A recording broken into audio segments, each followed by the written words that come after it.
If you were forced to feed your pet cat pasta every day, what would you do? Hey comic book cats, want to watch a TV show? There's a lot of new eyes on my channel lately, and I wanted to say that this is something that I typically do on my channel, where I pick a franchise and I analyze the successes and failures of it. And today's franchise is Garfield. Listen, I know there's a list of Wes Anderson films that I need to get to. I promise they are coming soon. They're just taking a little long, and so you're getting this instead. We can talk about a silly orange cat for a little bit. There's nothing wrong about that. In the meantime, just sit back, relax, and let's talk about the successes and failures of the Garfield franchise. So for those of you who may not know, Garfield is a comic strip written by Jim Davis that came out in 1976. Garfield is a lazy, cynical cat that hates Mondays, loves lasagna, and he terrorizes his owner John and dog Odie. To this day, Jim Davis is actually still writing about Garfield's journeys. This comic has been wildly successful. It is the most syndicated comic strip ever. And when creating this character, Jim Davis had Garfield as this multimedia and marketing god, essentially, which we'll talk about a little later in the analysis. But fans flocked to every project that Garfield was associated with,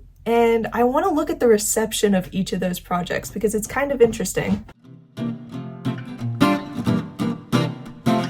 So the first sort of iteration of Garfield having his own TV show came in 1982 with a bunch of television specials. This series, so to speak, was 12 half-hour long specials from 1982 to 1991.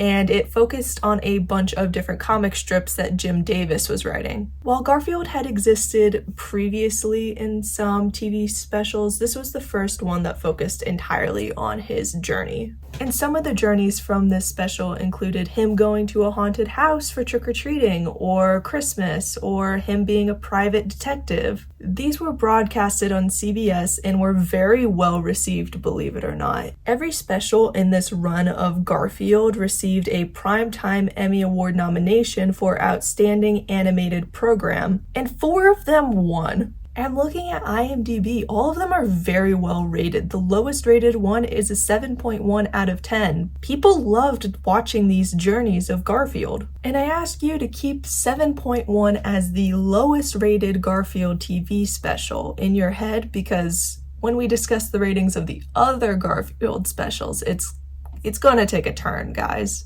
Even though this era didn't have many specials going on, it was pretty much once a year, Jim Davis saw that there was a market for making Garfield this animated television character, and thus came Garfield and Friends.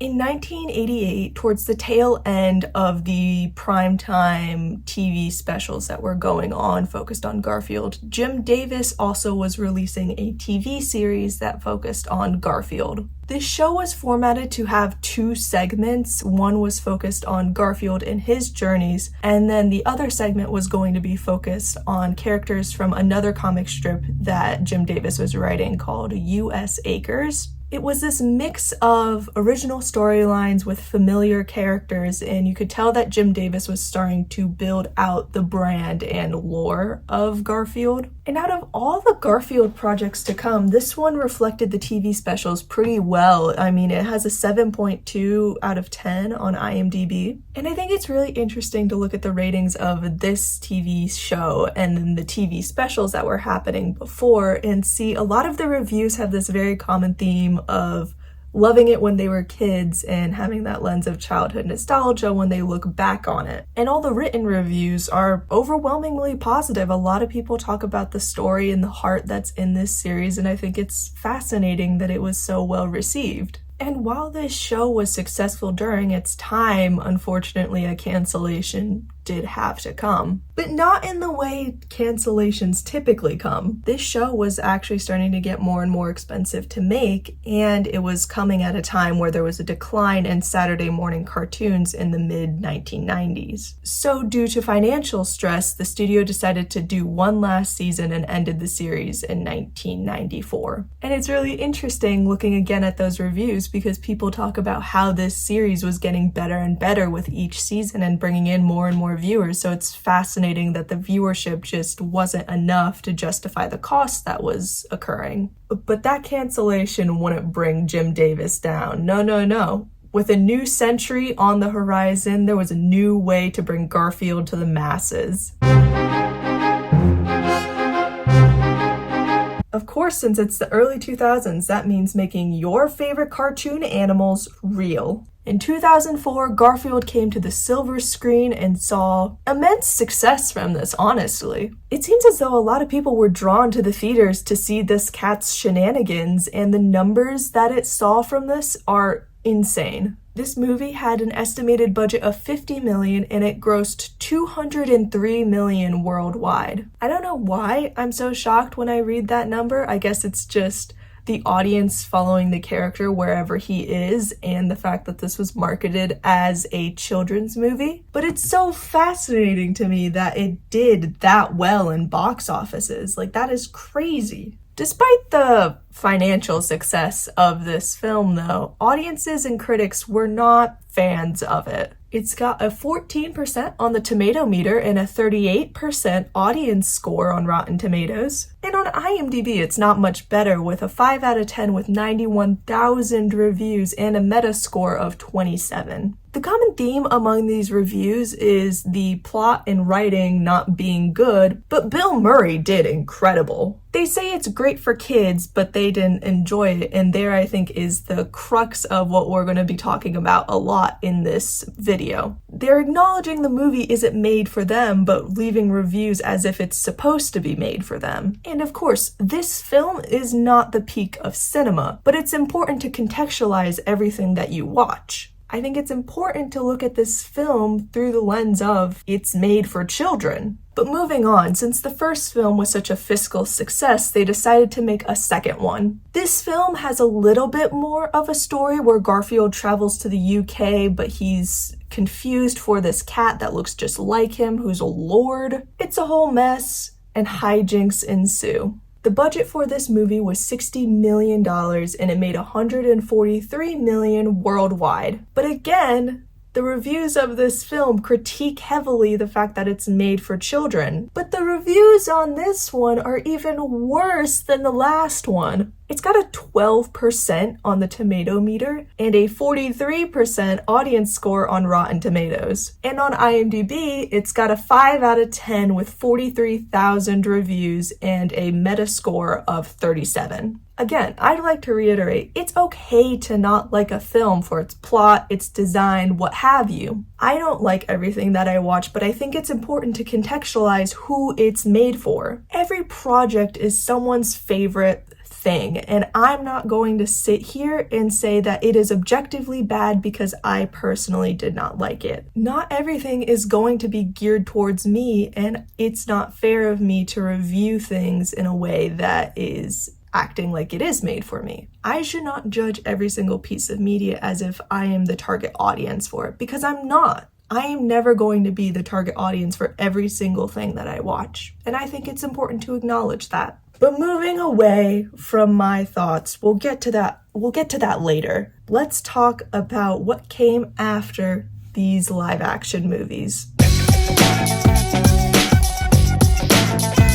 So from 2007 to 2009, there were 3 different direct-to-DVD films that came out focused on Garfield. There was Garfield Gets Real, Garfield's Fun Fest, and Garfield's Pet Force. Each one of these focused on just different journeys that Garfield went on. I think the most widely known one, at least in my world, is Garfield's Pet Force, where they're all superheroes. And of course, there had been other DVD-related projects that Jim Davis put out, but those were more TV specials, whereas this was a full film and had the budget that reflected that. And a lot of people seem to have liked these movies, and they have quite the following. On IMDb, they don't have the best reviews, but a lot of the comments and a lot of posts that I found talking about this movie are audience members speaking with so much love and passion for it. These fans have a lot of nostalgia watching this movie, and I think that that is the audience that Jim Davis is trying to reach. And the last television show that has been put out by Jim Davis was The Garfield Show, which aired from 2009 to 2016.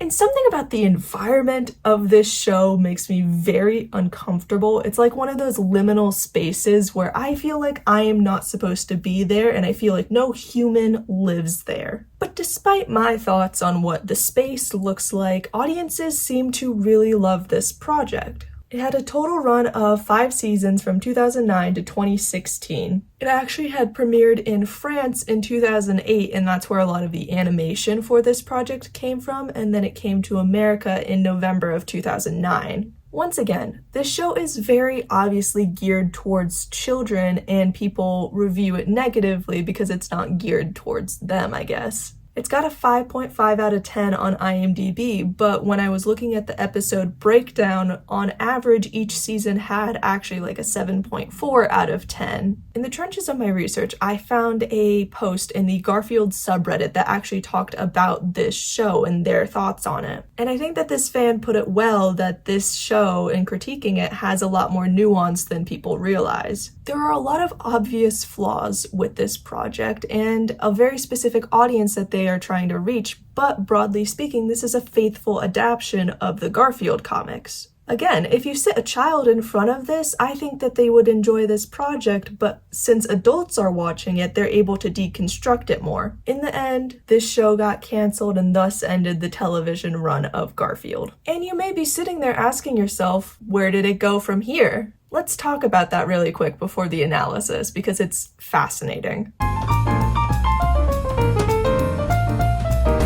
So one of the first things I found in my Garfield research was that there is a Garfield musical. If you didn't know, the story of the musical is pretty much Garfield wakes up on his birthday and realizes it's a Monday, and he hates that. But he's also realized that all of his friends and family have forgotten it's his birthday, so he runs away in order to get back at them. But while he's running away, he realizes that he misses home and he wants to go back, so he does. Happy ending. It's a great time. He ends up going home and he learns the value of friendship or something like that. It's a great time. This musical is obviously relatively new. It seemingly opened in 2015. It's hard to find a lot of information on this because it's so new, but it looks like 2015 was when it opened, and Jim Davis has discussed that because of this, it seems like there's a viable path for Garfield to be a musical. And while I was digging, I found a lot of regional theaters have done this production, and it's a fascinating design, I'm going to be honest. There was one in particular that I saw that was from a theater in Cincinnati that did this production towards the tail end of the big lockdown and when everyone had to wear masks still. And it's interesting how, despite the fact that they were wearing masks, they were able to use that to really make the characters look more like their comic book versions. I think that's a fascinating way of incorporating what you have to use for people's safety into the design of your show. And moving away from this musical for a second, I also found that there is going to be an animated Garfield film that comes out in 2024. There's not much information out there on this other than Chris Pratt is going to be voicing Garfield, which is great. Can't wait to hear him talk about lasagna and Mondays. Also, Samuel L. Jackson is going to play his dad, which is also great. But it seems as though this project wasn't one of the ones that was canceled during the writer's strike. It looks as though it's going to happen, and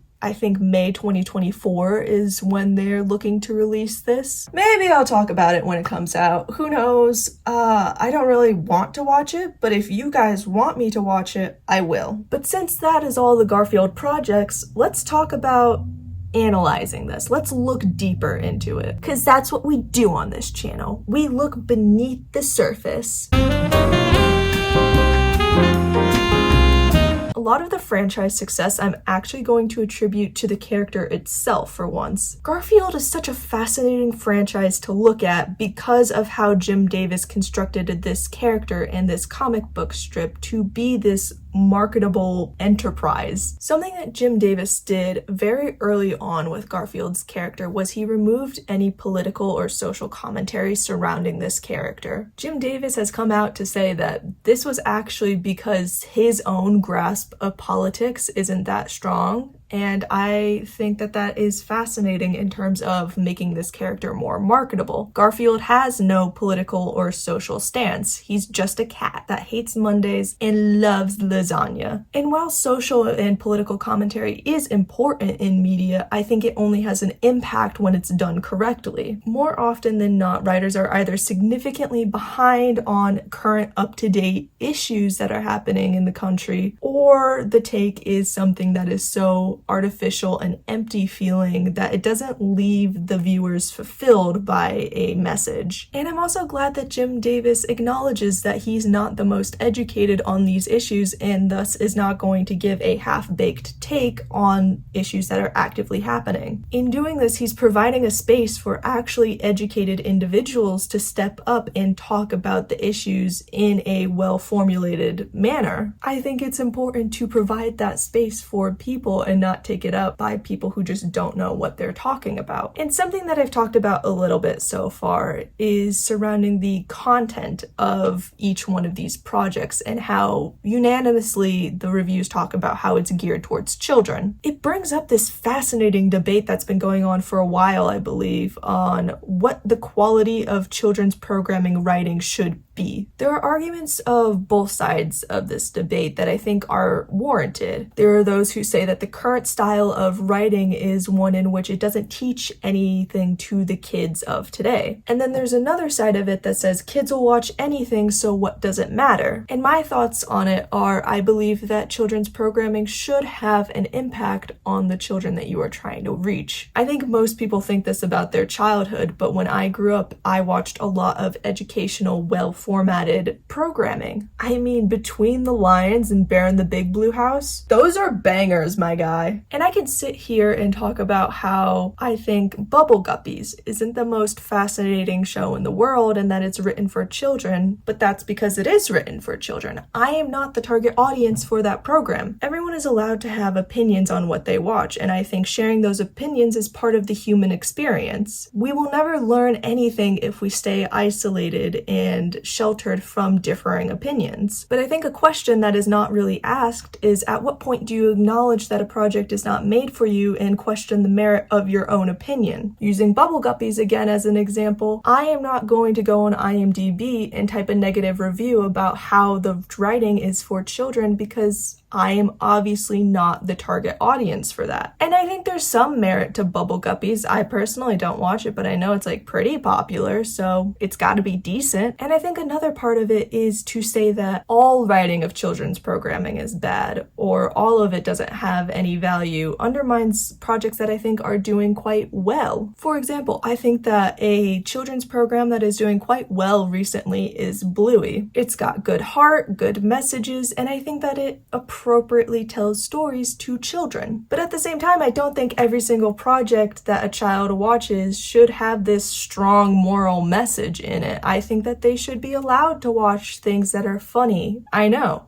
a very controversial take to have. For example, when I was a kid, I was, yes, watching educational content, but I was also watching things like Chowder or Scooby-Doo that don't necessarily have the strongest messages in them, but it's still entertaining for children to watch. I think that it's not necessarily that the writing needs to completely change for children's programming, but I think that children should consume a middle ground, so to speak, of educational versus not educational content. I think in doing that, that leads to a more well-developed child. And yes, I think that there need to be more eyes on what exactly children are watching. I feel like sometimes that mentality of children will watch anything takes over, and thus is not good quality. I mean, looking at YouTube, how many channels are there that are geared towards children but are not at all children's content? I'm not entirely sure who that content is for sometimes, but it shouldn't be shown to children. And of course, there's a larger conversation to be had about children's content and the quality of it, but this Garfield video is not the place to have that conversation. I think that Garfield has always done a good job at pandering to the audience Jim Davis wants to reach. People who just want to see a cat get into some goofs. And to be honest, I'm not very into Garfield. I read the comics a lot as a kid, but that was kind of where my interest stopped. I was more into Scooby-Doo. My brother, on the other hand, loved Garfield growing up, and that was his niche. So I think it just varies from person to person. People are going to like different things, and that's okay. Like I said, not every project is made for you. There are different audiences for different things. Anyway, maybe I'll talk more on that another day. Maybe I won't. Who knows? But if you made it to the end of the video, dude, thank you so much. I appreciate you coming on this journey with me. Like I said in the beginning of the video, I have a lot of interesting content, or at least interesting to me content coming up soon. It's just been taking a lot of time lately to do that, and I haven't necessarily had the time because I've been doing a lot of job interviews, but I promise when I put those videos out, I will make them the best that I possibly can. And I wanted to do another franchise study because I think it's fascinating to see how a character evolves through time and how it changes from era to era. Anyway, leave a comment down below talking about if you've seen any of these projects before or if you have any ideas for me. We're building a little club here, so you gotta talk about something media related. I'll send a little smooch your way, and I'll see you next time.